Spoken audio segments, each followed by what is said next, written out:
한국은 감정적인 나라야. 시민들이 촛불을 들고 모인다고 해서 뭐가 달라진다는 거지? 옥스퍼드 출신으로 수십 년간 아시아 연구를 해온 스웨덴의 저명한 교수가 한국의 촛불 시위를 감정적 분출이라 비하했다가 자신의 제자에게 공개 세미나에서 치명적인 반박을 당했다고 하는데요. 특히 이 교수는 한강 작가의 노벨 문학상 수상 소식이 전해진 날 한국은 서구 민주주의를 그저 수입한 것에 불과하다는 발언으로 논란의 중심에 섰습니다. 그런데 그의 제자가 한국의 민주주의 정신을 증명하겠다며 나섰고 결국 이 교수는 자신의 편견을 공개적으로 인정할 수밖에 없었다고 합니다. 도대체 무슨 일이 있었길래 동아시아학의 권위자가 자신의 평생 연구를 뒤집는 발언을 하게 된 걸까요? 스웨덴 스톡홀름 대학교에서 전해온 충격적인 이야기, 지금 시작하겠습니다. 잠깐만요.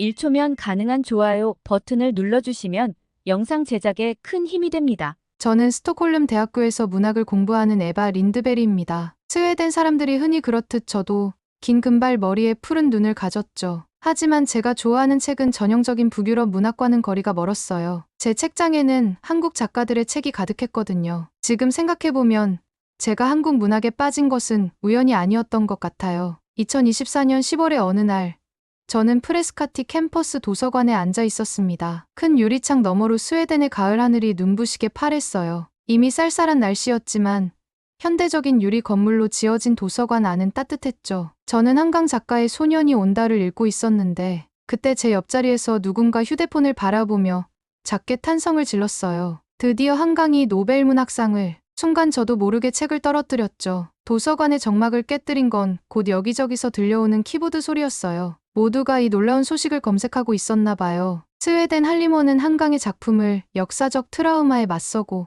인간 삶의 연약함을 드러내는 강렬한 시적 산문이라고 평가했더군요. 사실 저는 3년 전 우연히 접한 채식주의자를 통해 한국 문학의 매력에 푹 빠졌어요. 2016년 맨부커상 수상 소식을 듣고 호기심에 집어들었던 책이었는데 그 이후로 제 인생이 완전히 바뀌었죠. 한국어를 독학하기 시작했고 우리 학교 언어 카페에서 한국 유학생들과 대화를 나누기 시작했어요. 처음에는 안녕하세요조차 제대로 발음하지 못했어요. 하지만 꾸준히 연습하다 보니 한국 친구들과 짧은 대화도 나눌 수 있게 되었답니다. 한국어를 배우면서 저는 점점 더 한국이라는 나라에 빠져들었어요. 특히 민주화 과정에서 보여준 시민들의 용기는 저를 깊이 감동시켰죠. 스웨덴도 물론 민주주의 국가지만 우리는 오랜 시간에 걸쳐 자연스럽게 민주주의를 이루었어요. 하지만 한국은 달랐죠. 시민들이 직접 거리로 나와 민주주의를 지켜냈다는 게 정말 놀라웠어요. 그날 제 지도교수인 헨리 카터 교수님의 한마디가 이 평화로운 분위기를 깨뜨렸어요. 한강의 수상은 서구 문학계가 동양의 이국성에 매혹된 결과일 뿐이야. 교수님의 말씀에 도서관은 순간 조용해졌어요. 카터 교수님은 옥스퍼드 출신의 저명한 동아시아학 전문가셨지만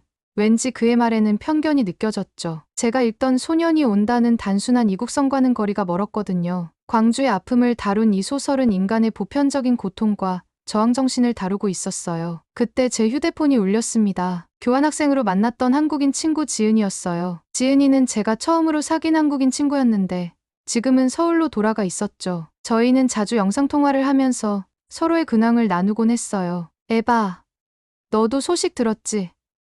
계엄이라니 정말 말도 안 돼. 저는 순간 귀를 의심했어요. 21세기의 한국에서 계엄령이라니요? 도서관 창 너머로 보이는 평화로운 스톡홀름의 가을 하늘과 지금 이 순간 한국에서 벌어지고 있을 일들이 겹쳐 보였죠. 한강의 노벨 문학상 수상 소식으로 들떠있던 그날, 저는 한국이라는 나라가 또 한 번의 역사적인 순간을 맞이하고 있다는 걸 몰랐어요. 그리고 이날이 제가 한국의 민주주의를 깊이 이해하게 되는 첫걸음이 될 줄은 상상도 못했답니다. 유튜브 알고리즘은 참 신기했어요. 한강의 노벨 문학상 수상 소식을 검색했던 탓인지 제 피드에는 한국 관련 영상들이 가득했죠. 처음에는 그냥 지나치려 했는데 한 영상의 제목이 제 시선을 사로잡았어요. 서울 광화문 광장, 100만 시민들의 촛불이 다시 타오르다. 저는 그날 밤 도서관에서 퇴근하자마자 기숙사로 달려갔어요. 노트북을 펴고 생중계 영상을 틀었죠. 화면에 펼쳐진 광경은 놀라웠어요. 수많은 사람들이 촛불을 들고 광장을 가득 메우고 있었는데 마치 반딧불이 때처럼 아름다웠답니다. 시민들이 외치는 구호가 들렸어요. 민주주의, 평화, 희망. 저는 스마트폰 메모장에 한글과 발음을 적어가며 따라했어요. 이상하게도 이 단어들은 제 입에 자연스럽게 맴돌았죠. 2년 전 교환학생 시절에 배웠던 한국어가 다시 떠올랐어요. 저는 바로 지은이에게 짧은 메시지를 보냈어요. 지금 생중계 보고 있어. 너도 광장에 있니? 잠시 후 영상통화가 걸려왔어요. 지은이었죠. 화면 속 배경은 수많은 촛불이었어요. 에바, 나 지금 광화문이야. 여기 정말 많은 사람들이 모였어. 우리가 또 역사를 만들고 있는 것 같아. 지은이의 목소리는 들뜬 듯 했어요. 주변에서는 수많은 사람들의 함성이 들려왔죠. K-팝 응원봉의 불빛이 반짝였고 창의적인 피켓들이 눈에 띄었어요. 민주주의는 촛불처럼 흔들려도 꺼지지 않는다. 이게 나라냐고 물었더니 정말 나라가 아니게 됐네요. 같은 문구들이었죠? 나중에 다시 얘기하자. 지금은 좀 정신이 없어. 지은이가 말했어요. 내일 저녁에 길게 통화하자. 들려줄 이야기가 많아. 다음 날 저녁 지은이와 다시 영상통화를 했어요. 그녀는 어제의 흥분된 목소리는 아니었지만 더욱 진지해 보였죠. 에바, 우리 가족의 이야기를 들려주고 싶어.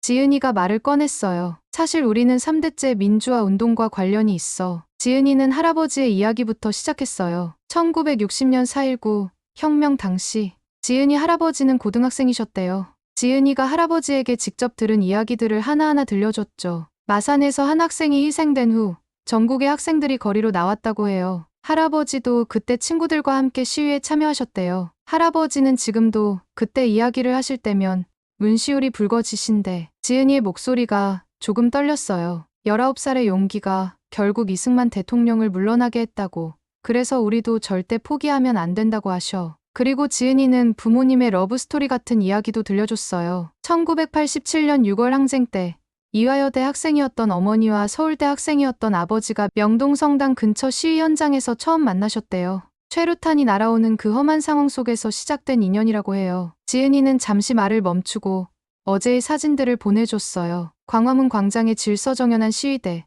쓰레기를 분리수거하는 시민들, 교통정리를 돕는 자원봉사자들의 모습이었죠. 2016년 내가 고등학생일 때도 이랬어. 지은이가 말을 이었어요. 그때는 대통령 탄핵 촛불 집회였지. 추운 겨울이었는데 우리는 매주 광장에 모였어. K-팝 응원봉으로 불을 밝히고 다시 만난 세계를 다 같이 부르면서 지은이의 이야기를 들으며 저는 유튜브에서 본 장면들이 더욱 선명하게 다가왔어요. 단순한 시위가 아니었어요. 이건 3대에 걸친 민주주의를 지키려는 의지였고 평화로운 저항의 힘이었죠. 다음 날 아침 도서관에서 헨리 교수님을 만났어요. 그는 여전히 한국의 시위를 비판적으로 바라보고 계셨죠. 이건 감정적인 분출일 뿐이야. 진정한 민주주의는 서구처럼 제도화되어야 해.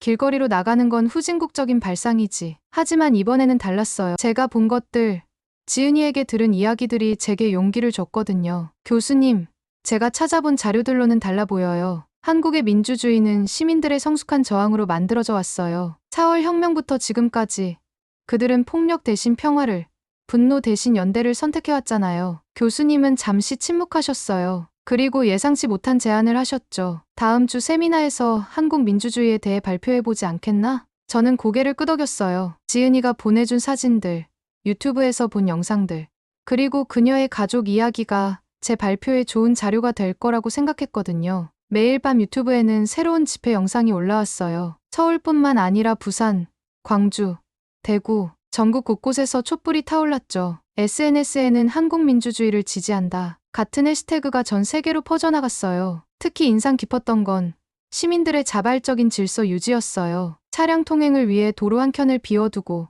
쓰레기는 철저히 분리수거를 했죠. 광장의 모습이 마치 하나의 작은 도시처럼 질서정연했어요. 주말에는 지은이가 새로운 영상을 보내왔어요. 수만 명의 학생들이 K-팝 노래를 부르는 장면이었죠. 처음에는 작은 목소리였지만 점점 더 커져서 광장 전체를 울렸어요. 그 모습을 보며 저는 깨달았어요. 이게 바로 민주주의구나. 교과서에 나오는 이론이 아닌 살아 숨쉬는 민주주의. 시민들의 손으로 직접 지켜내는 민주주의였어요. 저는 그날도 스톡홀름 기숙사에서 한국의 생중계를 찾아보았죠. 처음에는 단순히 시위 현장을 보는 것이라 생각했는데 제가 목격한 것은 놀라운 시민의식의 향연이었어요. 가장 먼저 눈에 띈 것은 장애인들을 위한 안전 통로였어요. 수많은 인파 속에서도 휠체어가 다닐 수 있는 넓은 통로가 자발적으로 만들어졌더군요. 시민들이 서로 손을 잡고 인간띠를 만들어 통로를 확보하고 있었죠. 마치 잘 짜여진 무대 같았어요. 아직 교복을 입은 학생들이 직접 생수를 나르는 모습도 인상적이었죠. 추운 날씨에도 밝은 표정으로 봉사하는 모습에서 희망이 보였어요. 지은이가 보내준 실시간 영상에는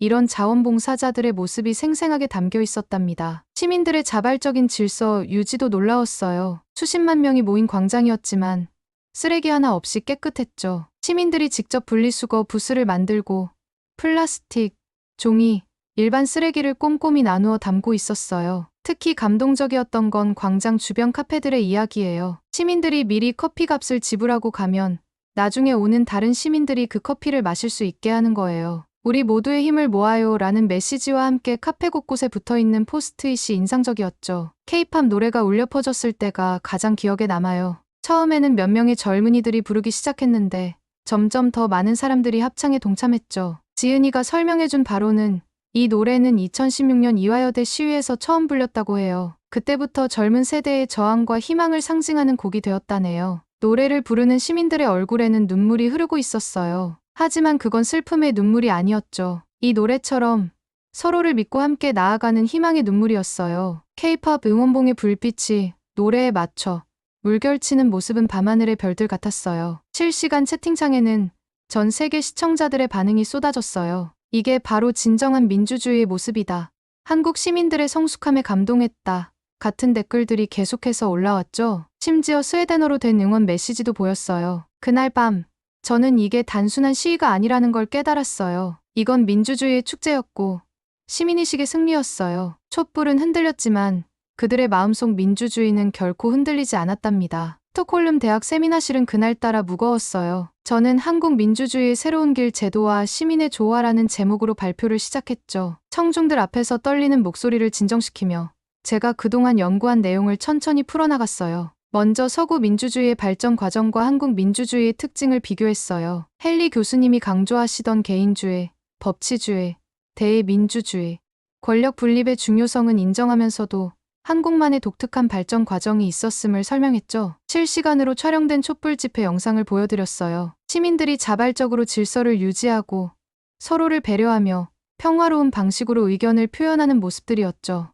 이것이 바로 공동체 문화와 현대 민주주의가 만나 만들어낸 특별한 모습이라고 설명했어요. 헨리 교수님은 날카로운 질문을 던지셨어요. 아시아의 유교적 전통이 민주주의 발전을 저해하는 것 아니냐고요. 하지만 저는 준비해온 자료들을 보여드렸어요. 한국의 시민사회가 공동체 의식을 바탕으로 오히려 더 성숙한 민주주의를 만들어가는 과정을, 광장에서 노인을 위해 자리를 양보하고 장애인을 위해 길을 만들어주는 모습들이 바로 그 증거였죠. 청중들 사이에서 웅성거림이 일었어요. 특히 아시아에서 온 유학생들의 눈빛이 달랐죠. 그들은 자신들의 나라에서도 비슷한 경험이 있다며 서구식 민주주의만이 유일한 답이 아닐 수 있다는 의견을 내놓았어요. 발표가 절정에 달했을 때 저는 가장 중요한 논점을 꺼냈어요. 민주주의는 제도만으로는 완성될 수 없다고요. 시민들의 자발적 참여와 연대, 그리고 평화로운 저항이 있어야 진정한 민주주의가 꽃필 수 있다고 말씀드렸죠. 2024년 한국의 촛불 집회는 바로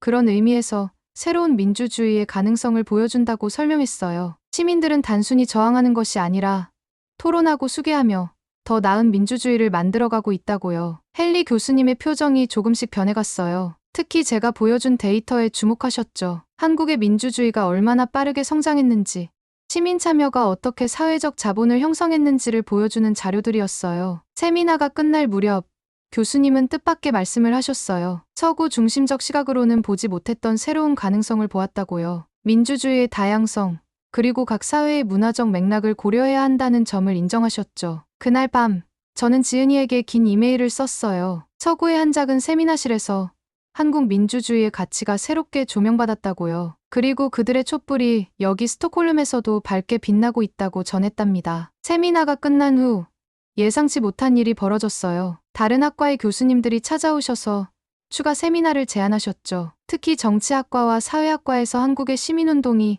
가진 특별한 힘에 대해 더 깊이 연구해보고 싶다고 하셨어요. 유럽의 시각에서 보면 촛불 집회의 평화로운 저항 방식은 매우 신선했나 봐요. 폭력적인 시위나 혼란 없이도 수많은 시민들이 하나의 목소리를 낼 수 있다는 사실이 그들에겐 놀라웠죠. 한 교수님은 프랑스의 노란 조끼 시위와 한국의 촛불 집회를 비교하고 싶다고 하셨어요. 왜 한국의 시위는 이렇게 질서정연하고 평화로울 수 있는지 그 배경이 궁금하다고 하셨죠. 아시아에서 온 유학생들의 반응은 더욱 뜨거웠어요. 그들은 자국의 민주화 운동 경험을 이야기하고 싶어 했고, 한국의 사례가 그들에게도 새로운 희망이 된다고 했죠. 태국에서 온 학생은 자기 나라의 우산 시위와 촛불 집회를 비교하며 운시오를 불켰어요. 연구실로 돌아가는 길에 헨리 교수님이 조용히 말씀하셨어요. 서구 민주주의의 역사가 오래되었다고 해서 반드시 더 나은 것은 아닐 수 있다고요. 때로는 새로운 길이 더 밝은 미래를 보여줄 수 있다는 걸 이제야 알게 됐다고 하셨죠. 그날 밤 지은이가 보내온 사진 한 장이 모든 것을 말해주는 것 같았어요. 스웨덴의 차가운 겨울밤.